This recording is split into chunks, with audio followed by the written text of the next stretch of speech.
Welcome to Equity Mates Investing, the podcast where we explore what's possible in the world of investing. If you've just joined us for the first time, a massive welcome. My name is Bryce, and today we've got the first Ask an Advisor for 2024. These episodes are where we bring in the best financial advisors in Australia to give you the opportunity to ask your money and investing questions. To chat through it, as always, I'm joined by my equity buddy, Ren. How are you? I'm very good, Bryce. I'm excited for this episode. We are diving deep on one particular area of our financial lives. I would say an underappreciated, under-considered area of our financial lives, especially for you. Yes. But we'll get to that. Yeah. We're talking all things insurance. We are talking all things insurance, and we've brought in the insurance specialist. It is our pleasure to welcome Phil Thompson, Director of Skye Wealth. Phil, welcome. Thanks for having me, guys. Now, we haven't done a lot of insurance on the show before. We have a bunch of questions that have come in from the community. All right, but before we get into it, we must do our disclaimer. This is not financial advice.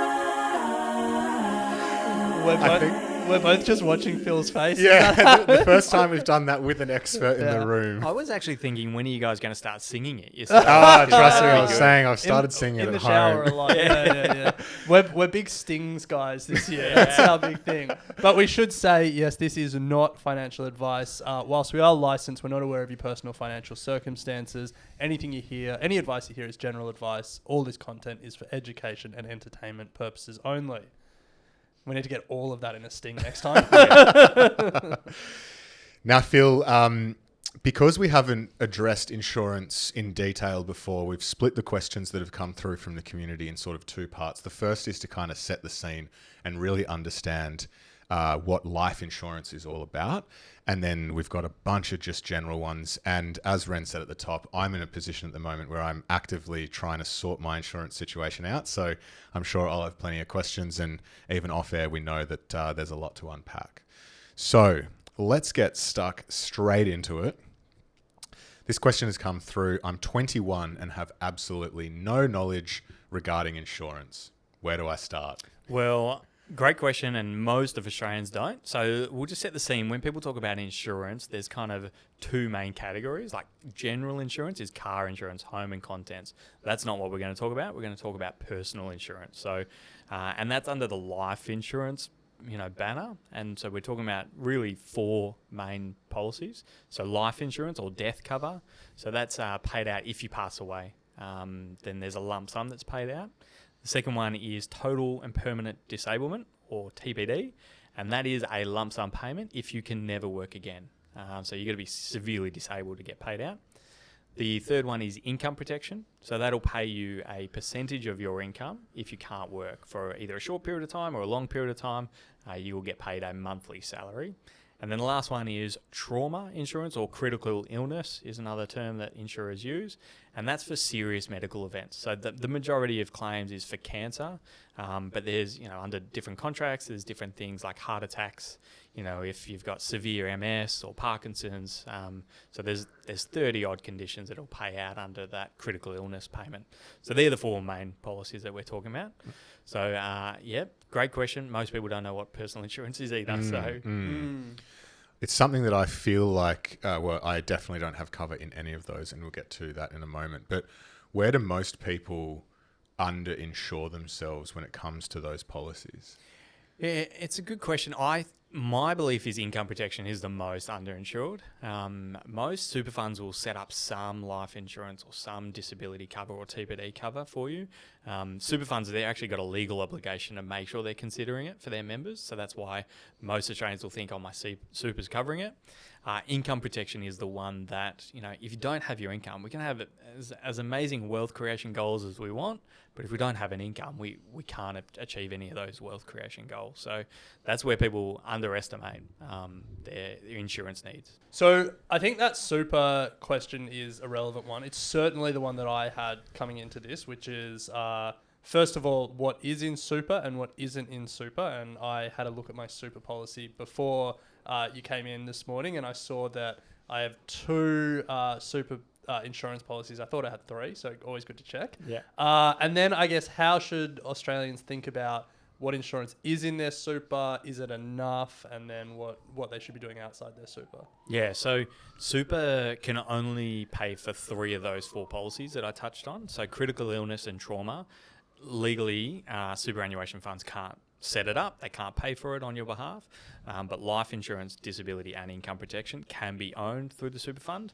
And when we talk about owning through the super fund, it means the super fund will set it up on your behalf and will pay the premiums from your superannuation assets. They're not doing it out of the kindness of their own hearts. And so, yeah, they can set it up. Whether they do or not, you may join a super fund and they may not have insurance. You may move to the super fund, and if there are a whole bunch of requirements where they don't have to set it up, if you're under 25, for instance, they won't automatically set up the cover for you. So those 3 policies are the ones that will be set up through super. So I guess the question is, for those 3, should people be taking what's available in their super, or doing it outside of super, or doing a bit of both? Like, how do you start that? And obviously, it's going to be personal for everyone, but like, how do we even think through that question? Yeah, so the good thing about having it through super, and you can always increase it through your super, is this. Well, you say that, but I tried to check and I couldn't do anything earlier. Anyway, we'll have that conversation offline. I actually looked at the super fund that you're with, and you've got to go through a manual process. It's not like click a few buttons and you can just automatically increase it. That instantly vetoes my... Yeah. Yeah, okay. Anyway. Because the great thing about having insurance through super is it'll get set up on a default basis. So they'll automatically give you cover. And as long as there's no terms and conditions that will veto a claim, which there can be, then you can get paid out. Now, as soon as you go and increase the cover, that's when they will go through what's called underwriting. So they'll ask you a heap of questions about your health history, your work situation, your family history, and that's when they'll determine, okay, maybe we don't want to offer you cover, or yeah, we'll offer you cover at this higher premium. How do you know that the default is enough? Like you sign up to a super fund. Most people, when they sign up, don't even kind of really pay too much attention to the super product, let alone the insurance that's involved in that. So how does the super fund just lump you in with a default product, and how do you know that that's actually what you need? I can almost guarantee it's nowhere near enough for almost every Australian listening, because the super funds, they've just got a formula. If you're this age, we'll give you this much cover. And because it's automatically accepted, so the insurance company don't want to give $1 million worth of cover for everyone automatically, because then it's gonna cost a lot and they're gonna have to pay out that much claim without going through that medical underwriting. So they want to have a mechanism where there is some cover available, but super funds and insurance companies will kind of make that default level of cover really small. So if they do offer default income protection, most of the time it'll only last for 2 years, while you can get cover through the super fund or externally that lasts till age 65. So, oh, wow. So almost every super fund, when you look at the average mortgage in Australia, and then you look at the average, the default level of cover through, the biggest super fund in Australia is Australian Super. I think they cap out at like $148,000 for life and TPD.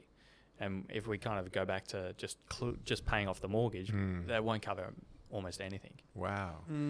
So then you're faced with a decision to, as you said, actually then go through the process through the super fund to, I guess, get them to actually underwrite it properly, or go externally. Yeah. So there's really 3 ways that you can go and decide to get extra cover or to increase your cover. So you can go through the super fund. Now, the benefit of that is it's paid via the super fund. The downside is the super fund will only contract to one insurance company. So if that insurance company is expensive or they won't offer you cover, then you don't have any options to go anywhere else. Whatever that insurance provider says is the lay of the land in that environment. The second environment is going through a financial advisor, which of course I'm going to say is the best way. And we can talk about, the pros and cons of all of that. And the benefit of that is we can select any insurance provider and we can set it up so your super fund can fund that premium still. Interesting. Yeah, so it really doesn't matter if you're with Superhero or Australian Super or Host Plus or wherever you are, Australian Super is an easy one because they're the biggest. So Australian Super, their insurance provider is TAL. Okay. Now we, as advisors, we can set up through TAL, external to Australian Super, or we can go with anyone else, Zurich, AIA, MLC, and we can still get Australian Super to fund that policy. And the benefit, and the biggest benefit, and the reason why I would recommend most people go through a financial advisor to set it up, is because if you want to move from Australian Super to anywhere else, Host Plus, Your insurance stays. you can get the new super fund to pay those premiums. Yeah. And so you don't need to reset up insurance or get your insurance to lapse. Oh, nice. This is tick number 1 for me because I've always thought it's such a great benefit to have it in the super fund like Ren does, because from a cash flow point of view on my budget, it doesn't, like, it's not seen. You know what I mean? I'm not factoring it in like I am general insurances. Yeah. So now knowing that I can go out through someone like yourself and plug in an insurer to my super fund, that actually makes a whole lot of sense. Yes. And technically how they do it, the insurance company, they set up a super fund on your behalf. Like you become a member of their kind of shell super fund.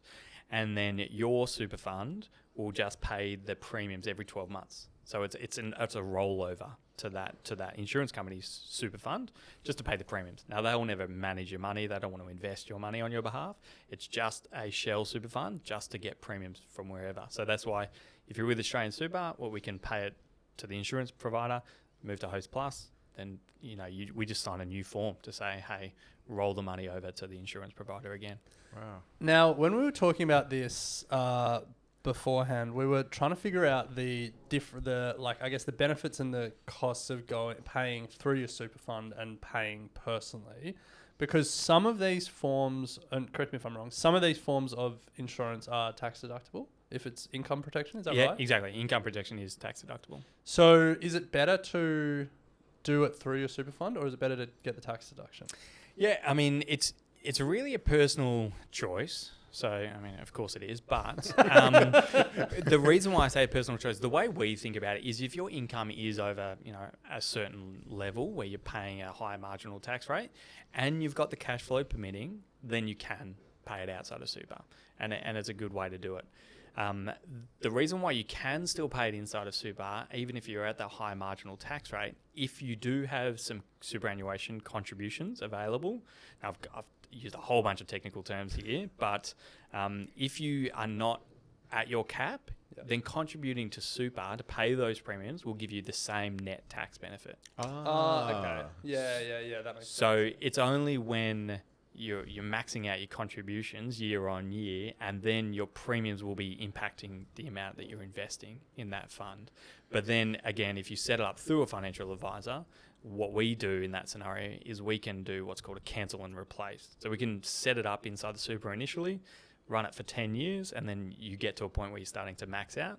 We can still keep that contract and just we do a cancel and replace and hold it outside. So we just change the ownership structure. Okay. But you can only do that through an advisor. Super funds, they just don't have a mechanism to allow you to pay outside because they're not managing that. Yeah.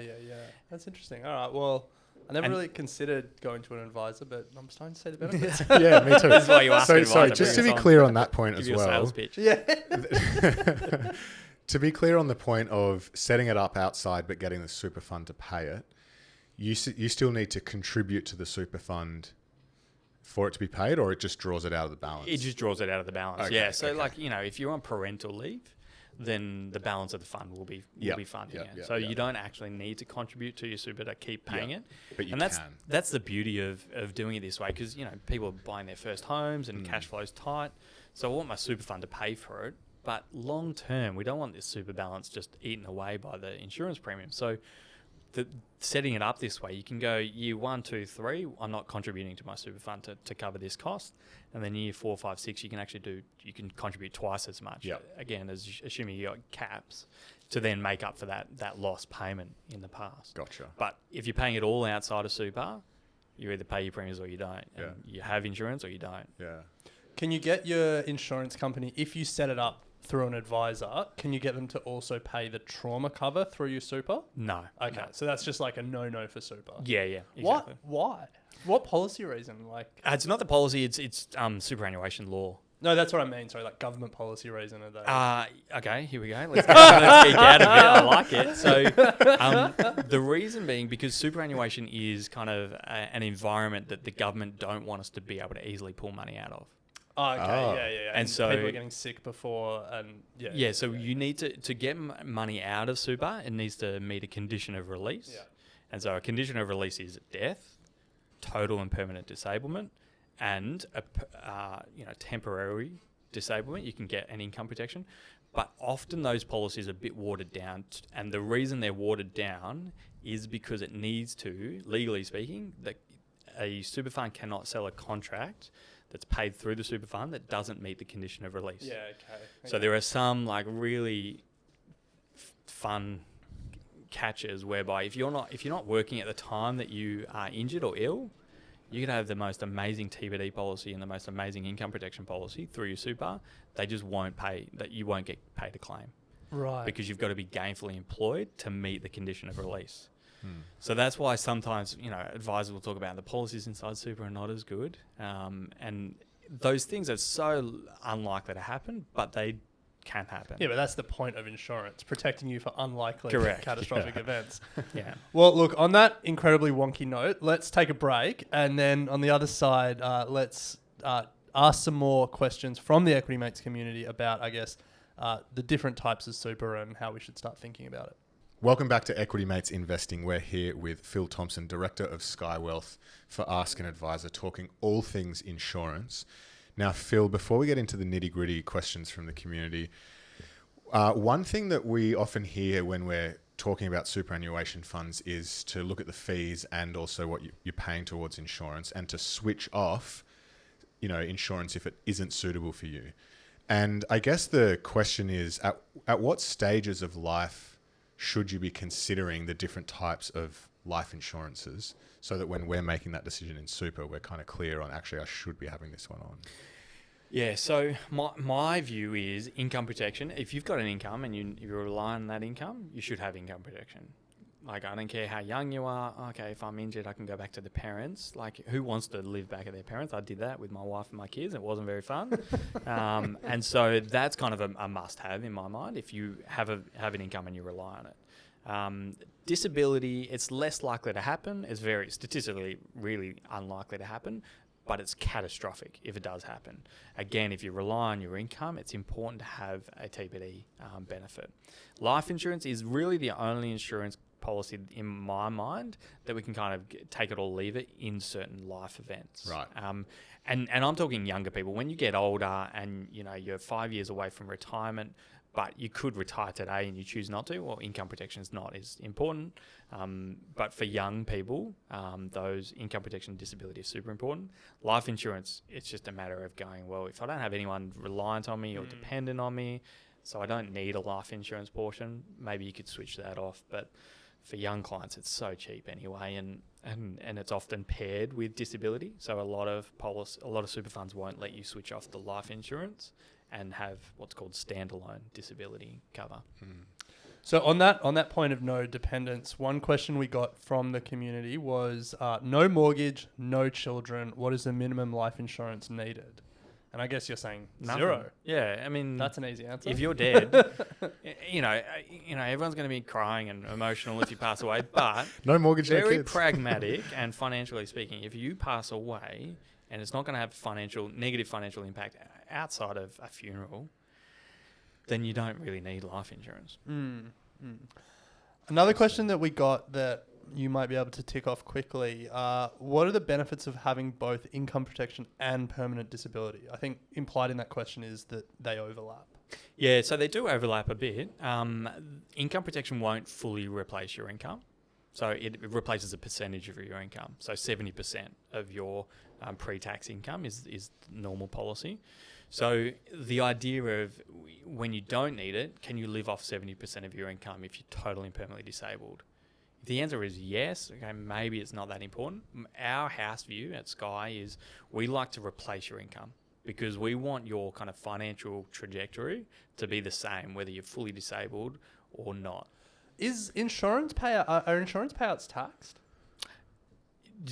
Yeah, it's Because Not that complicated, but income protection is taxable, just like Oh, normal okay. Because income. I was going to say, otherwise, if it wasn't taxable, then Yeah, 70% makes sense. It's yeah, your you'd be the the same. But Yeah, no, so that makes sense. a lot of Yeah, people look at their monthly benefit on income protection and they go, well, that's more than what's hitting my bank account, so I'll be fine. But you got to basically run it through a tax calculator to work out what's your post-tax income protection. Can you over-insure yourself so you get like so you get more. fully covered rather than 70%? Like, I mean, car insurance, house insurance, you can kind of plug in Nah. whatever number. Like The if answer is- I the want answer is $1 no. million a year, and I'll just pay. I can cop the premium. Yeah.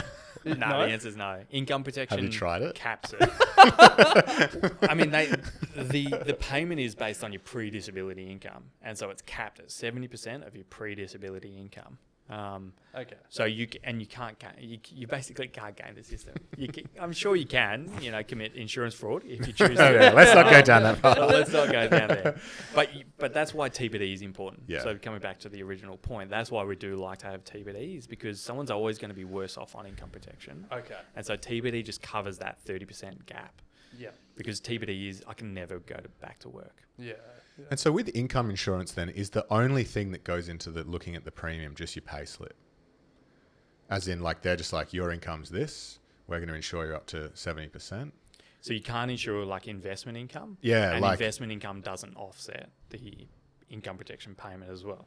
So yeah, it's just your personal exertion income. That's that you it. cover. And so there's no, like, we wouldn't pay a higher premium because we're self-employed? Nah. Right, okay, so it's just, flat. Yeah, whether you're full-time or you're self-employed, it doesn't have an impact on premiums. It has an impact on what they will cover. So being self-employed, you've got profits in the business that you can cover. So, whatever your salary is, and there's profit in the business, and assuming it's 50-50 ownership, you can cover that as well, because if you weren't able to work, there's the assumption that there would be a loss of that as well. So self-employed is a little bit more complicated in setting up the cover and a little bit more complicated in claiming on the cover, but it doesn't have an impact on premiums. Yeah, right. So we've got a couple more questions from the community. One that has come in: can you have more than one income protection and life insurance policy? Yeah, so life insurance is easy. You can have multiple. They will, when you set up a new life insurance policy, they always want to know what else you've got. So if you're rolling in, $1 million 10 times over, you won't be able to get the last 5 policies, because the insurer will say, do you have any other life insurance? And you say, yeah, I've got 5 million elsewhere. They'll say, well, we're not going to offer you that cover. Oh. So, but if that's unlikely to ever happen, having that much. But if you have 2 $1 million policies, as long as they'll pay out. And so you can do one in super, one out of super. Correct. Yeah. And we do that a lot at our work, because as much as we don't love the super policies, there is a lot of reasons why you should keep that, for health reasons, because there may be, you may have a health event that can't be insured. So we want to keep that default, that 250K or whatever. Yeah. Let's keep that, because it'll pay out on mental health or whatever the new policy will exclude. Okay. But income protection, you can, if you have 3 policies at 70% of your income, they won't all pay out. They'll basically. What if you have 2? If you got 2, one will pay out and the other one won't. Okay, I was wondering why you said 3. 3. Yeah. Okay. Sorry, why would you want multiple life insurance just so you get paid out more? No, you don't need. There's not really a requirement for it. No, I know, you but like wouldn't in the event someone's like, I necessarily want 5. do it. We would sometimes get someone to keep their life insurance where it is and then set up a new one Gotcha. elsewhere. That could be a reasonable recommendation for us. But ideally, you just want it all in one company. Yeah.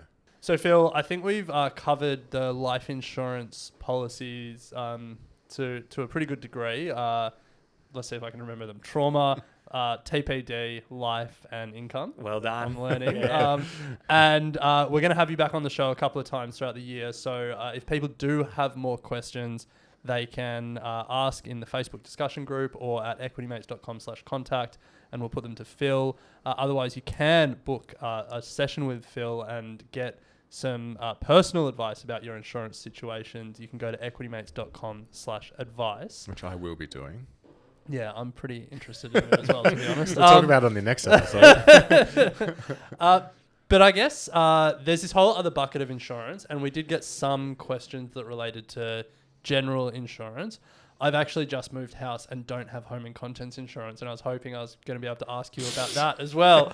But you can't give us advice on that. Yeah, so financial advisors, we can only advise on life insurance products. The general insurance products, it's under a different licensing arrangement. It's under a general insurance. I'll geek out a little bit more. They're under two different sets of the legislation. One's a Life Insurance Act, one's a General Insurance Act.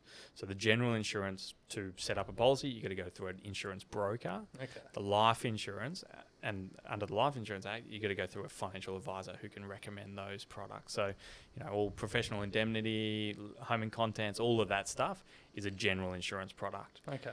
And if you will let me geek out a little bit more, Of course. the difference between those two bits of the Act is a General Insurance Act can cancel the policy on you. So if you claim too much on your car insurance, the insurance provider can say, we're no longer offering you cover. And that's allowable under the General Insurance Act. Under the Life Insurance Act, once you have the policy, the life insurance provider can never cancel it on you because that's a part of the Act. Yeah, wow. So that's why people think about, if I claim on income protection, should I not because my premiums will go up? They're not allowed to do that. Okay. They're not allowed to cancel your income protection after a claim because that's a part of that Life Insurance Act. Okay, that's good. With the life insurance policies, are there the waiting periods that you often get in general?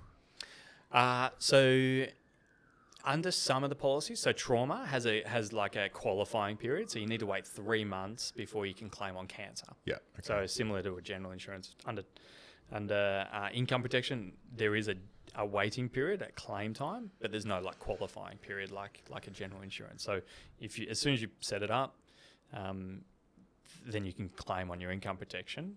You just need to wait for that general waiting period. But for life insurance, as soon as it's set up, day one, you die day two, you'll get paid out. Okay. Nice. Nice. Probably still not worth dying for. Yeah. No.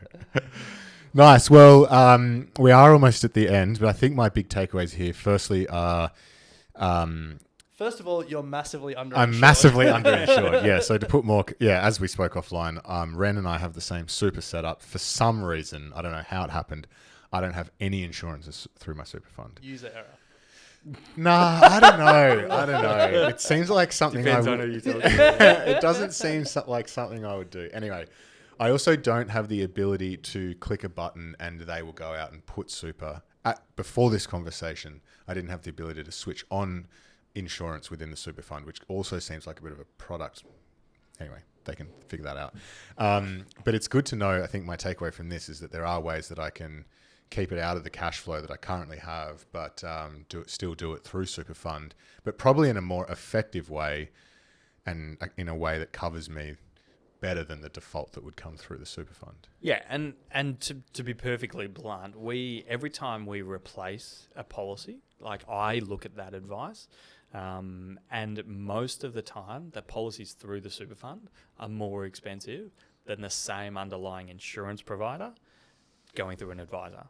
And I can go really deep into that and why that's the case. But one of the reasons is, there is becoming a trend with super funds to keep the tax deduction that the members should be getting access to. So insurance within super, the tax rate within superannuation is 15%. So your insurance premiums, $1,000 premiums, the member should get $150 tax back. There's a big trend at the moment with some of the biggest super funds that are going, actually, $150. Looking pretty good. I'll keep it. Thank you very much. You're more than welcome to Name and shame. if you want. I mean, we've got Legal Super just made the change. Rest Super does it.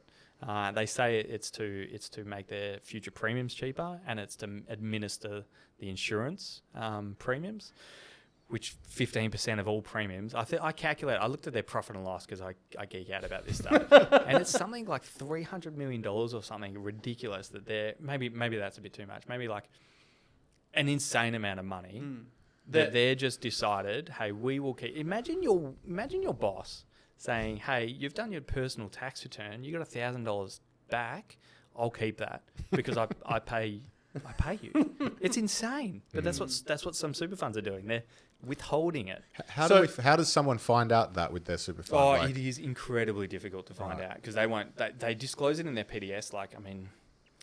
Australian super, they don't keep it.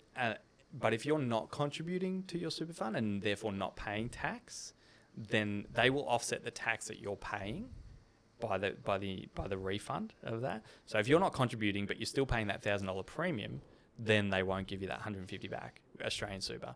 It is. I went deep into PDSs, and these 120-page super PDSs that are not very fun to try and work it out. And for me, I know what I'm looking at. Very difficult to find this info. So I think no one's going to the find answer to your question is they speak to Phil. Yeah, yeah. So just on that, so let's say I'm with Rest, and we're just picking that because Phil said Because that. they, no shade, keep the tax. They keep the tax deduction. money. if we then went to you and set up insurance that was paid through our Rest Super, could you have exactly the same insurance set up, but the only change is I actually want my tax back to me? Yes, and it's not always going to be cheaper. 95% of the time it will be, but it's not always going to be cheaper. There are situations where it's not for whatever reason. The default cover is normally really cheap. That's the good thing about super. That default cover is insurance companies, they tender for that and they make that dirt cheap. But the reason they do it is because when they increase it, that's not tendered. Yeah. Okay. That's just a direct relationship between the insurer and the member. So that's when the insurance providers make their money back. And we've done a lot of research again on the base cost, and then when you increase it, the percentage increase is significant. So we can do that. We can set it up so your Rest or whatever super fund you're with pays the premium. And if we tell anyone to cancel their Rest cover, which is pretty rare because there are lots of reasons why we keep it, the default cover, we'll always make a comparison and show everyone what the cost would be. Is if we increased it with Rest, it would cost you this much. If we went with the provider that we're recommending at these kind of features, this is what it would cost you. And that's what I look at every day. Every day I get 3 emails. I literally just look at that table and go, is it more expensive? Yes, it is more expensive to keep. And because that's, from a business, that's the biggest risk, is replacing something that's more expensive, even if it's a better quality. Yeah. Now, one more from me, and I think then Ren has a final. But just talk us through the relationship between you and your client, because in terms of financial advice, often there's a bit of an ongoing relationship, working towards goals and those sorts of things. But when I come and see you, is it just sort of a one-off? You really help tailor what's right for me, and then what is the relationship like? Yeah, so our process is we start off with a 15-minute phone call because we want to make sure that people only want insurance advice. We don't give holistic advice. We won't recommend asset allocation in super. We just want to make sure that people are understanding that we're only going to provide insurance-only advice. And so we'll go through the process. And so there's an initial phone call. Then we get people to fill out a massive online form. And the main thing we focus on is health questions, because that's where we tailor the insurance recommendation to the client, because that has the biggest impact on which insurer we recommend is someone's health history. And so we'll ask heaps of questions. Then we go and basically we talk to the insurers and say, hey, here's the health history. We de-identify it, and they give us an indication of what the terms would be in terms of exclusions and loadings, and we can talk about that on a future episode. And then we'll put forward an insurance proposal where we basically say, this is the expected exclusions and loadings on the policy. This is the level of cover that we recommend based on your financial position, and this is the cost of that cover. And then from there, people can go, awesome, thank you for that. And we charge a fee for that service, and that's $330 for individuals and $495 for couples. And they can take that away and do, go and increase their own policies somewhere else, or we can help them through that process. So if they do decide to help engage us with the application process, then our team kind of manage that process, and then we get paid a commission from the insurance provider through that application process. And then there's ongoing reviews. We try and treat our clients like adults. Like, when your life changes, get back in touch. Tell us. Yeah. You got a mortgage, you're getting a mortgage, you're having kids, all of these things we want to know about. We'll tell you if we don't need to change anything, because it's fairly straightforward. We may have set it up to kind of future-proof for those things, or whatever the case may be. And then we'll just review it and update the policies on an ongoing basis with the clients. Awesome. So, Phil, Bryce alluded that I had a final question. Yeah, I know he put you in there. It's Didn't a he? curly one. How many insurance policies do you have? Well, I've got all of them. Just the 4? Well, You haven't doubled up I've on got any? I've got child's cover as well. So we didn't talk about that. It's for my kids if they have cancer or they pass away, we get a lump sum. Okay. All right. So that's the 5th policy that we look at for people with kids. I've got all of my covers and going through the process of increasing my cover at the moment. So technically they'll be 2 separate policies on the statement, but it's with the same insurer. Yeah, okay. Nice. There you go. Fully insured. Yeah. Leading by through example. through super or not through super? So life and TBD is through super. Income protection, I actually just moved it outside of super Okay. for the tax deduction. And trauma, I've got. And Yeah, it has to be yeah. outside. Okay, nice. Epic. Well, if you're like me, and I'm sure Ren as well, like we'll probably both be in touch, Phil, to sort out our own insurances. Me especially, desperately underinsured. Oh my goodness. You can head to equitymates.com/advice, and there's a form there. If you just tick Phil's name, we'll make sure that we connect you straight through to Phil and his team. And you'll be able to go through the process with him if you have any insurance questions or even just want to review what's in your superannuation. It feels like it's definitely worthwhile. So, Phil, thank you so much for making the trip up to Sydney to do this. We very much appreciate it. No worries. Thanks, guys. And if you do reach out, we've got a big team. So you may not get on the not just Phil. That's one thing. We do get asked, can I speak to Phil? And it's like, I'm flying up to Sydney to Sure. jump on a podcast. If you want to speak to Phil or any of the employee advisors at Skye Wealth, then head to equitymates.com/advice. Yeah, link will be in the show notes. But Phil, thanks for flying up and joining us today. Awesome. Thanks, guys.